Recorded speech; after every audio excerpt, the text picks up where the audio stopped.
right, it's good to have you back here on the Everyone Everywhere podcast. Again, my name is Trey Brinson, pastor here at Eagles Landing. I'm alongside Tim Sexton, who's been on our staff for quite some time. And you want to introduce our guest to us? Yeah, this is Zachary Miller, our youth pastor. How long have you been here, Zach? Not long. Not long Just at all. over 6 months. Yeah, we were talking on the last podcast about how everybody loves Zachary. We did. We're going to find out if everybody loves Zachary today. But yeah, just tell us about yourself, man. Yeah. So born and raised South Georgia, about 3 hours from here. Caution-like community.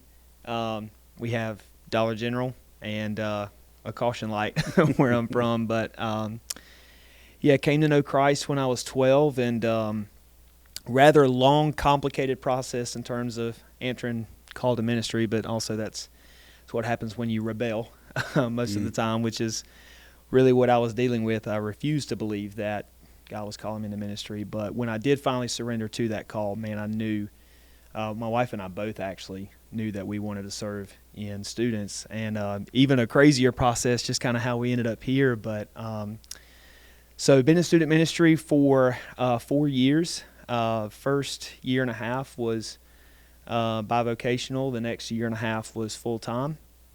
And, man, by the grace of God, just having the blessing to serve here for the past about 6.5 or 7 months full-time here. So, yeah, and we're right in the middle of Everyone Everywhere, which has just been really awesome. So excited to see God's vision just kind of take place through our church, but certainly through student ministry. So, Hey, there's a rumor that Zachary was a DJ at a club, and that's how he met his wife, Vanessa.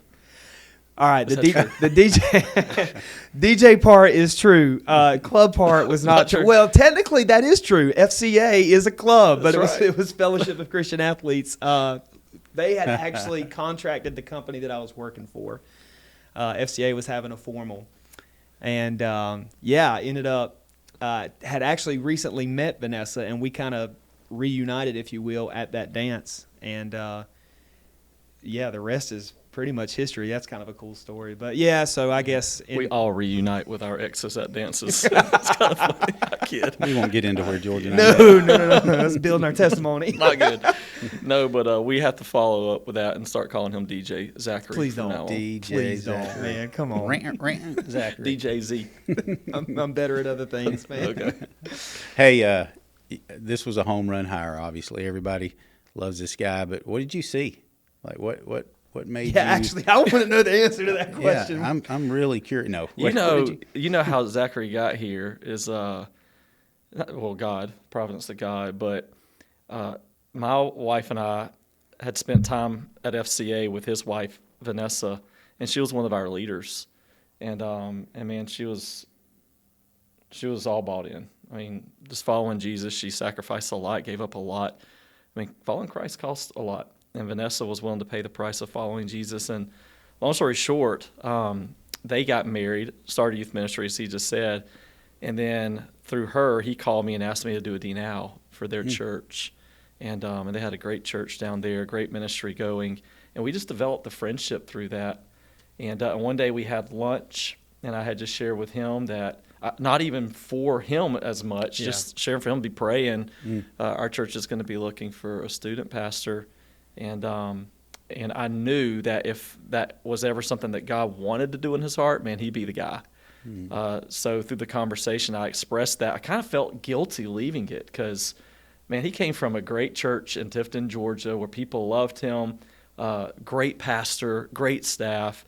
And, you know, in ministry, you don't know the ethics and the etiquettes and all that stuff. But I just felt like I'd be remiss if I didn't mention the opportunity to Zachary. And if he prayed through it and the Lord wasn't leading him that direction, then whatever. But at that time, God was just kind of doing the work in his heart. So it's been cool to do ministry with this guy. It really has. And to now we can say, travel the world with this guy. Yeah, that's true. That's true. So the Yankee accent wasn't a Oh, deterrent. no, that wasn't a distraction at all. That wasn't a distraction. All So right. I'm from Middle Georgia, South Georgia.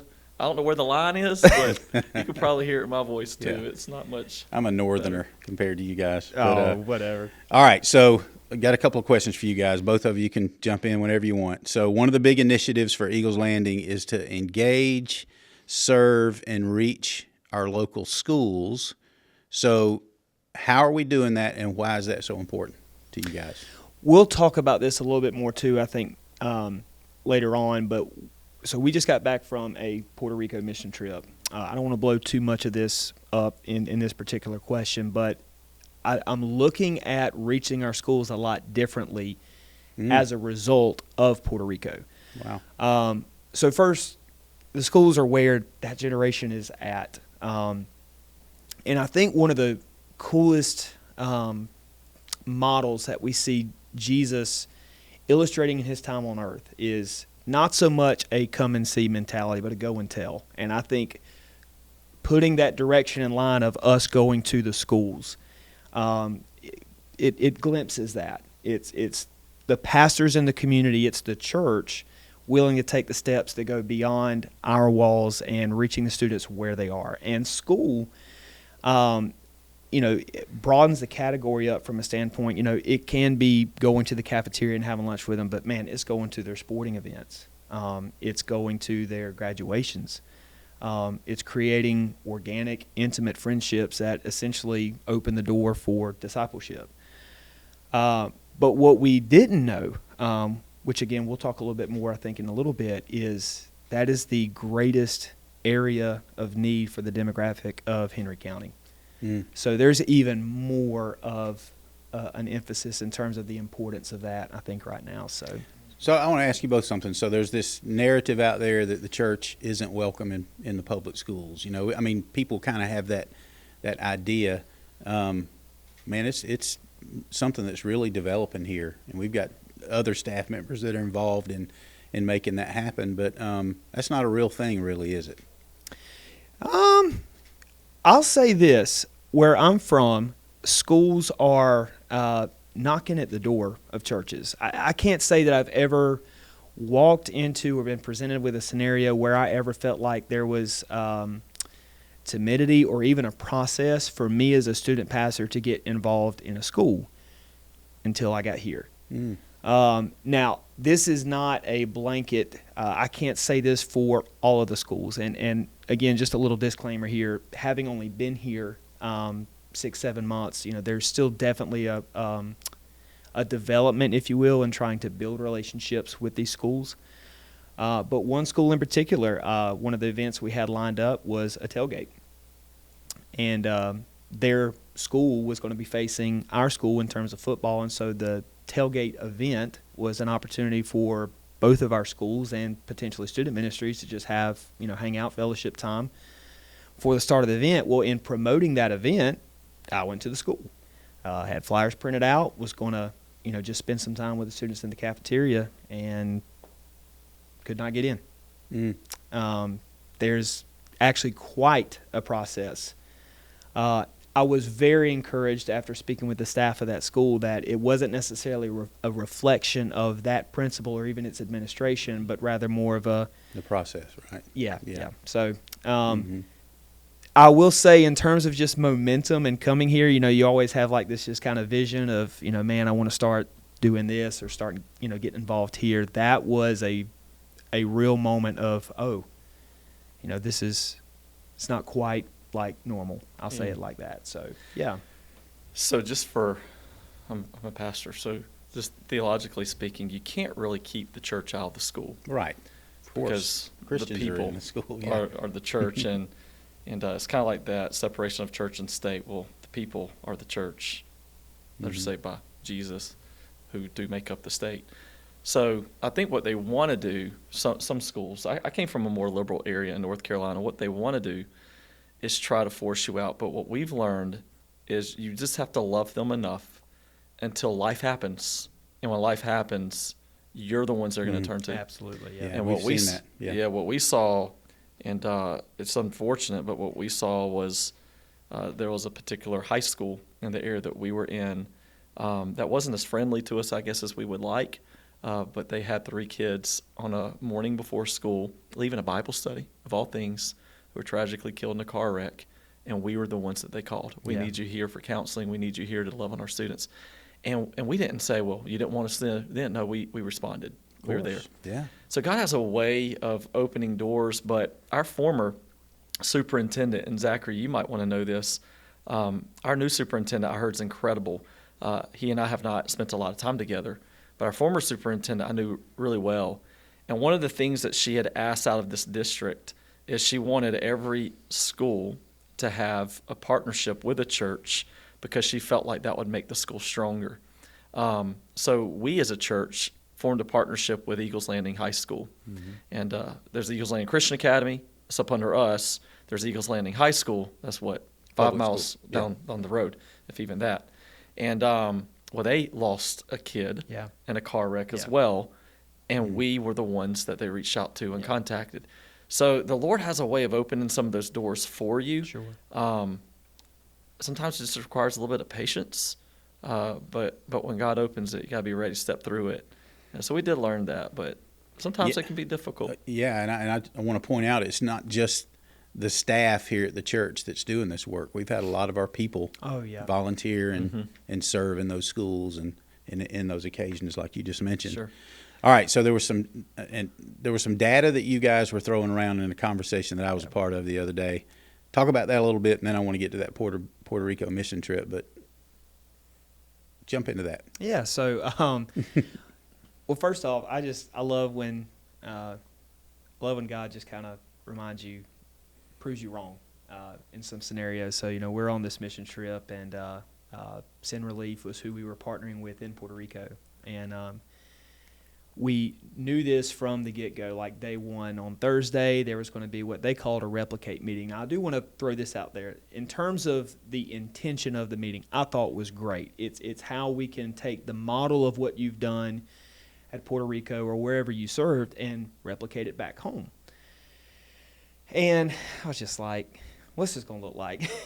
How long is this going to take? Is it really going to be effective? All the things. And man, this guy, Matthew Hembry, was the one that put everything together and was incredible. Like, I was encouraged, convicted, all the things.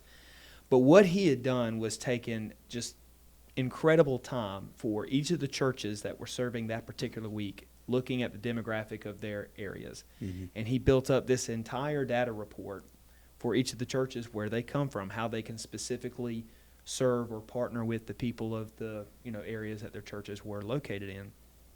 And so the questions were unbelievably relevant and pointed, but what we determined as a result of that data report is that next gen, or student ministry, if you will, youth in our area, single-parent families are the most, the area of our demographic that is most unreached, or that we have the greatest opportunity to partner with. I mean, by far and large. Like, there's no... by far and large, it's the greatest area of need within Henry County's community. So, what a challenge for, certainly for us as a church, but for the church of Henry County. I think this is something that, needs to be shared, put in front of the missions of other churches as well. It's a big deal. What are your thoughts on that? No, I think he's right. Underserved, unreached, however we were to categorize that, to know that single moms as well as students and their families were the most unreached people, that was quite burdensome. You never know what you're going to get on a mission trip, right? You think you do, and then you get there and it's totally different, and you think you're going to bless and serve other people, and you come back with a greater burden for your community than you ever had. That's kind of what this mission trip did. From day one, we probably show up to the nicest, almost resort-like ministry center that we've ever seen, and it's not a resort. It has a pool that was actually closed. So, but it was nice. I've been to that ministry center. It was beautiful. But the first words out of their mouth was rule number 1: what comes out of your body doesn't get flushed down the potty. I'm thinking, well, what are we supposed to do? I literally was like, I need you to play that back and make sure that I hear what I think I just heard. Something like that. So you step into the week thinking, okay, it might be nice, but this is going to be a mission trip.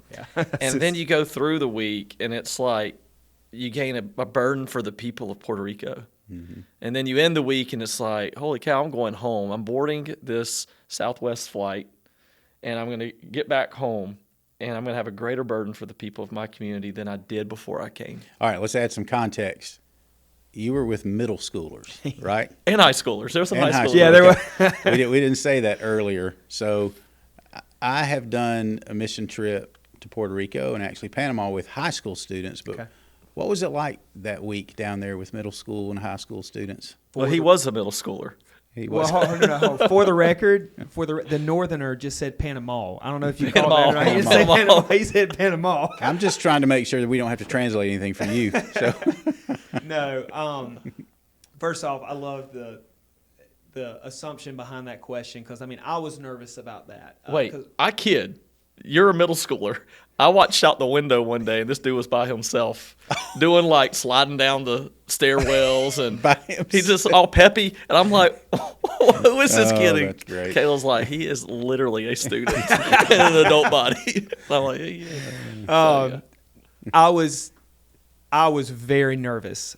One is middle schoolers on a mission trip to a foreign country, and to make this all worse, or leap of faith, if you will, this was my first international mission trip.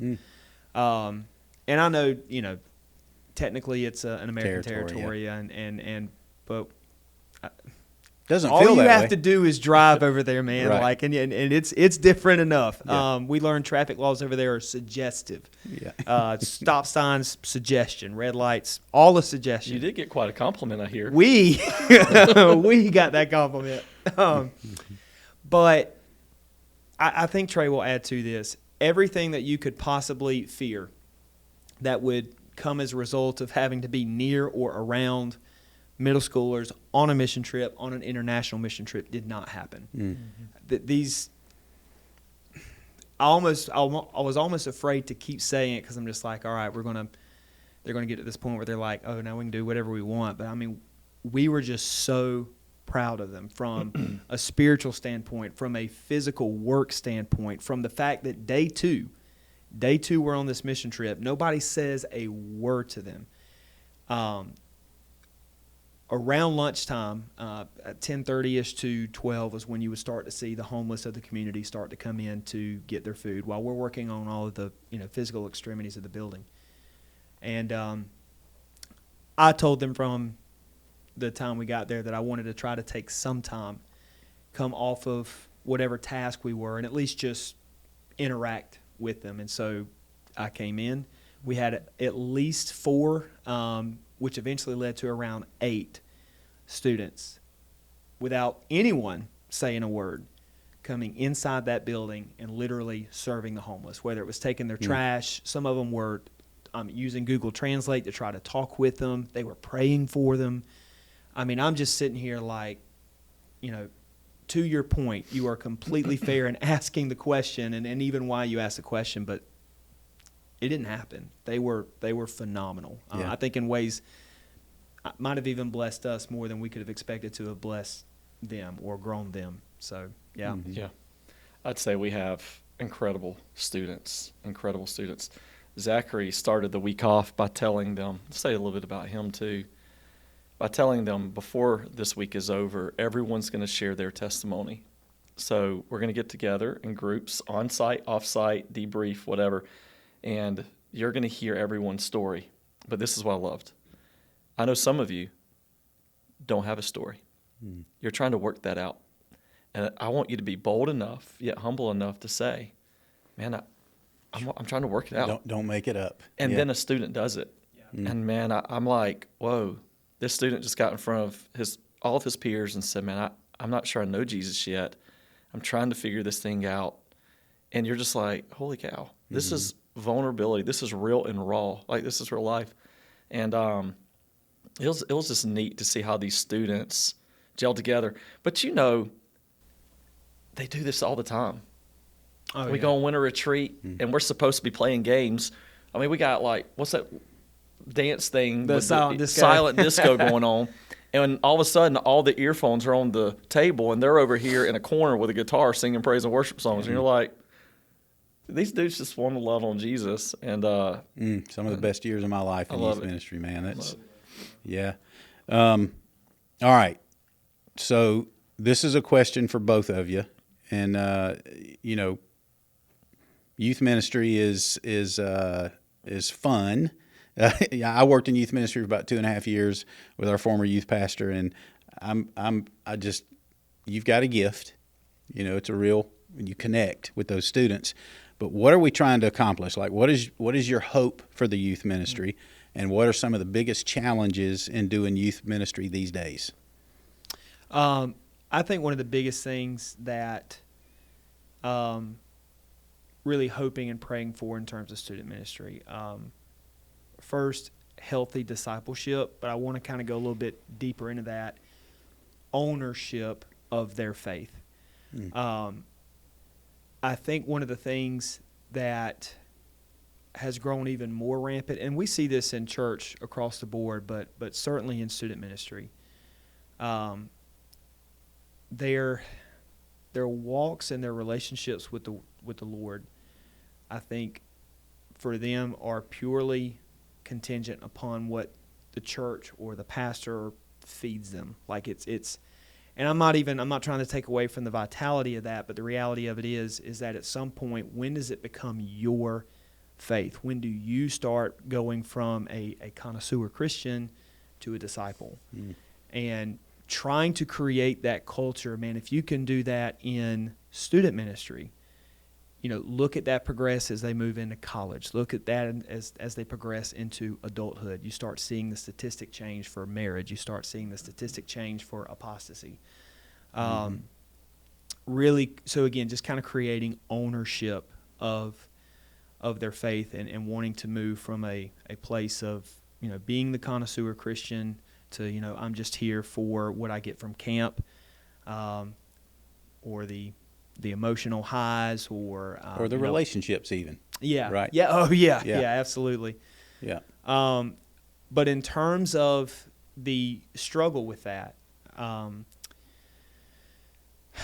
think the amount of accessibility that students have to harmful doctrines, harmful teachings, things that oppose the gospel, or things that bring a Jesus plus doctrine, if you will, to the gospel. And, you know, something that I wasn't exactly expecting when we got here, legalism. Trying to combat this works-based mentality of salvation, that's been eye-opening, for sure. If I'm being honest, it's a trait that I thought was maybe a little bit more prevalent from, you know, areas of like where I'm from. Or a different generation. Yeah. Generationally, absolutely. But man, one of the first like real discipleship conversations I had with students, a student in particular, you could hear it. And so, yeah, just wanting to see ownership of that. But I think the threats, some of the struggles with that is what accessibility they have instantaneously. I mean, YouTube, TikTok, Instagram, just what access they have to harmful teachings, harmful doctrines. But even with that, and I know we've only seen this with, you know, maybe one or two schools, but what's starting to happen is a limited accessibility for the church being able to reach the student. Does that make sense? Outside of the walls of the church, I think is kind of a struggle there too. Yeah, and we're going to do plenty of podcasts and talk about parenting, discipling your kids, which is very intimidating for a lot of parents, especially a single mom trying to do everything. But, you know, I think it's safe to say if you leave that just up to the church, I mean, good things can happen, but, man, those kids are being inundated with all kinds of information, like you said. And culture. And, yeah, they're being discipled. Yes. Yeah. I mean, you're being discipled 100% of the time. Everybody is. Absolutely. All the time. In some way, shape, form, or fashion. Yeah. So back to the question like youth ministry, any other thoughts you want to add to what you're hoping for? And I think Zachary nailed it. I heard a stat from our children's director. She was sharing with me that, you know, it used to be that you wanted to win a child to Christ by the age of 18 before they graduated high school, because if not, the statistics of them coming to know Jesus were astronomical. And she shared with me just days ago, she was saying that now that statistic is they need to come to Christ by the age of 13.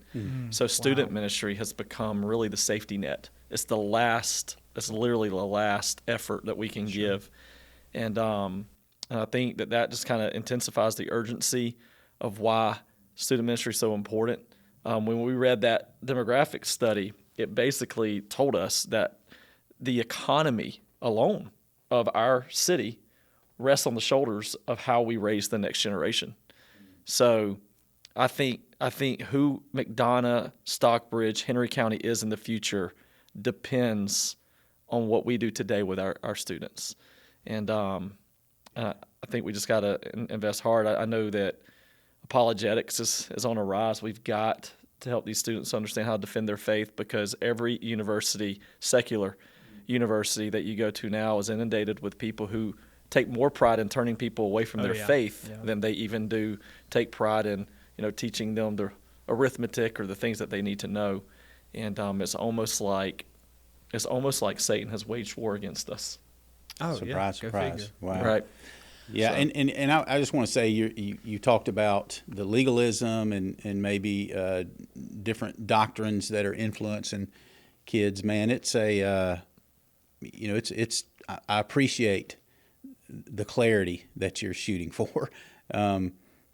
The gospel it heals souls. It's the only thing that we don't want kids to graduate from high school at Elko or any other school in our community with their faith intact and then have it washed away, in a university environment. So, I know you teach here on Wednesday nights, right? We have life groups on Sunday mornings. You have some great leaders. In fact, I was on the phone last night with a fairly new leader in the youth ministry, and I got tired of hearing about how awesome he thinks you are on the phone call, but that was really good because he's a guy that pays attention. So, just parents, we are definitely gonna have some future podcasts where we talk through some of this stuff. How do you hand the gospel to your kids and not hand dead religion to your kids? Which that's a big deal.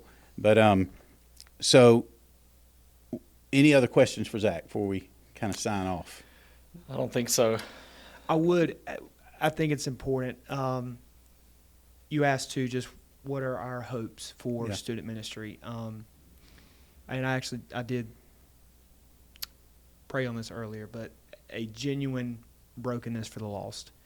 And I think this just ties in with everyone everywhere. But I think one of the biggest prayers, and arguably, if you look across the history of revivals in our nation, I know oftentimes what has always sparked revival is a central culminated focus on winning the lost. And I mean, go figure, because that's what we've been commissioned to do. Sure. So it shouldn't be a shock or surprise to us, but I have been encouraged through what we've done collectively as a church in terms of everyone everywhere, because it's really, I think, gotten to a lot of the hearts of our students.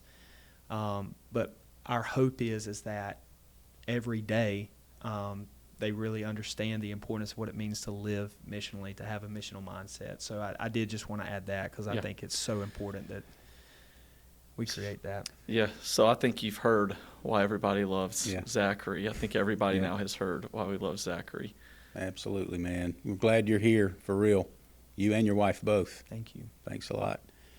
Trey, you want to sign us off? Yeah, man, thanks again for being here. Thank you guys for tuning in. And if you have students and you're a parent of a teenager, middle school, high schooler, there's no better hands to have your child in than the hands of Zachary and Vanessa Miller. So check the student ministry out. You can find more information on our website, www.eagleslanding.org.